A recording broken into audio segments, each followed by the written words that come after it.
to 1-1 here for BYU.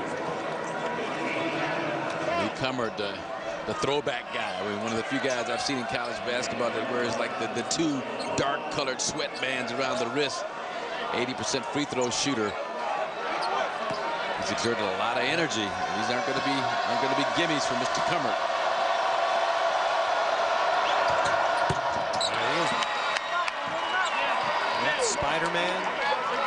Fear the ears, as we saw earlier. He's been an Ironman. He's played a ton of basketball for BYU. A nice, solid overall game. Not a spectacular game. He's had some 30-point games this season. One miss. So ASU with a shot could tie on this trip. Kuksik has been awful quiet.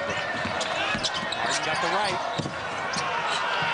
Abbott faked the pass. Buries. Tie game. Tie from the tie. A pass fake. That freed Abbott for the shot. Again, we saw Jimmer Fredette use that in the first half to perfection. That time it was Ty Abbott. Little pass fake middle, get the defense to shift. Wide open look at the three-point shot.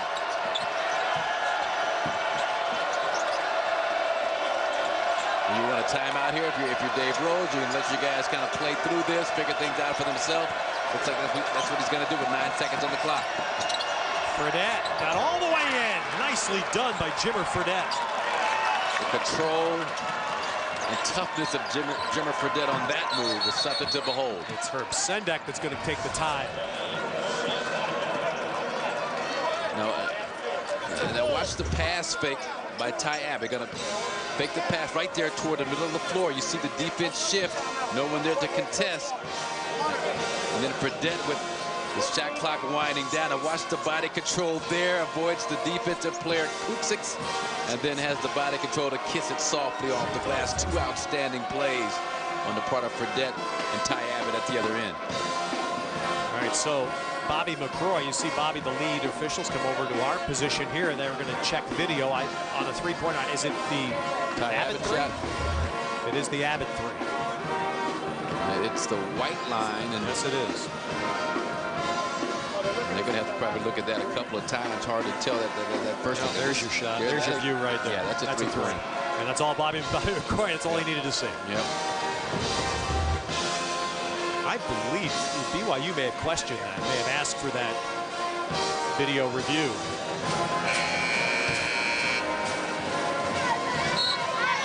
So there's your situation. Fouls, it's actually different. It's an important difference here. BYU still shooting 1-1. Yeah. So it's double bonus for ASU, but still a 1-1 for BYU. Those are the timeouts remaining. And they're all pressure free throws at this point in the game, but when you have the luxury of knowing that you got one to kind of play with, even though the score is close, just a 2-point game, but it takes a little bit of the pressure off you, a little bit, not a lot.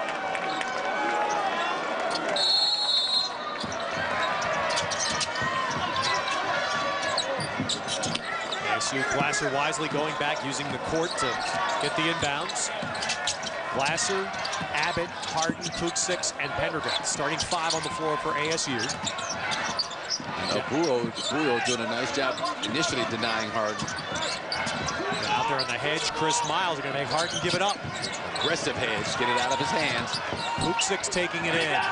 Kuksik! Only a second field goal ties the game under a minute. Known for his outstanding long-range bombership. Kuksik, nice job weaving, finding the bucket. And now it's Tavernari on the drive.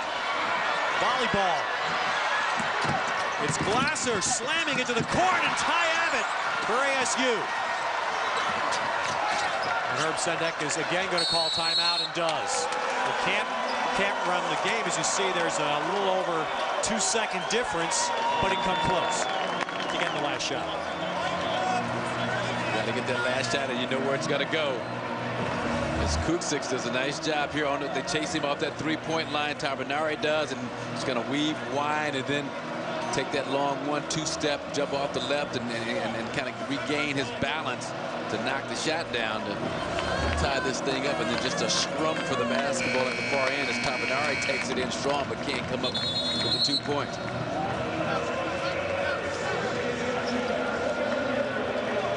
But once again, somebody else has got to make a play. I saw Kuksix make a tough play. Ty Abbott with the three-pointer to tie it. But if I'm Dave Rose, James Harden, I'm not going to allow them to isolate, clear out, and allow him just to hold on to the basketball and go one-on-one to try and win this ball game. Who's playing B? Is it Pendergraft if you're ASU? I think just kind of whatever kind of shakes out from the offensive possession. It could be Pendergraft, but it's going to be tough for Pendergraft outside of an offensive rebound. Kuksix can make a play. Ty Abbott can make a play. Hey, Fredette, Glasser came darn close to stepping on the midcourt line there. Here's that isolation, 1-4. Will they send the extra defender at him? Harden. Oh, a Buell foul.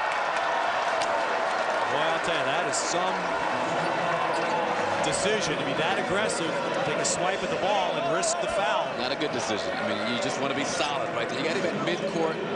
About 7 seconds left on the shot clock. Everybody in defensive position to help. And then you go for the gamble and come across his body to pick up the foul.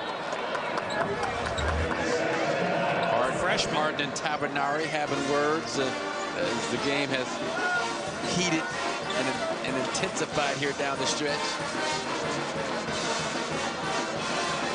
So James Harden, who is 15 of 19 at the foul line, is going to shoot 2 here to give ASU the lead. And there's a swipe. There's a lot of contact. There's no need for it. You could question whether or not it was an aggressive foul or enough contact to call a foul, but right there, just stay solid. Wouldn't you say if you're going to foul, you don't foul out there? Don't foul 47 people in the basket. You don't want. It's game tied. You don't want to foul. You want him to make it. You want him to have to make a play, make a tough shot. You do not want to foul an 80+% free throw shooter.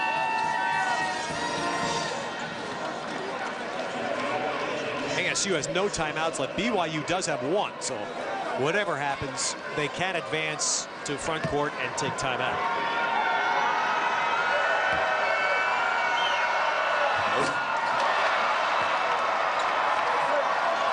That's why there's a difference between 1 and 1 and 2, right? It's all pressure, though. Yes, it is. Now the pressure increases tremendously for James Harden on the second one. His 30th point gives ASU the lead. They're going to play it out. Forget. Dave Rose wanted timeout. He's going to get it now. He wanted a timeout, didn't get it. And I thought Tabernari was trying to signal for a timeout near the midcourt line. Going to be a full timeout. Jim, especially when Fredette picked his dribble up and got stuck. Dave Rose tried to call a timeout. He was stuck. And Tabernari out top was trying to call the timeout, just a break for Brigham Young to get this second opportunity to win this basketball game. Right here, I thought Fredette might have called a timeout, but I'm not sure if he was aware of just how much time he had. Fortunately for the Cougars, if you're a Cougar fan, McMillan steps on the end line trying to save the basketball. This is where BYU, they can get real sophisticated and tricky with their inbounds play. Not a lot of time left. You're not going to have enough time to make but an inbound pass, maybe one more.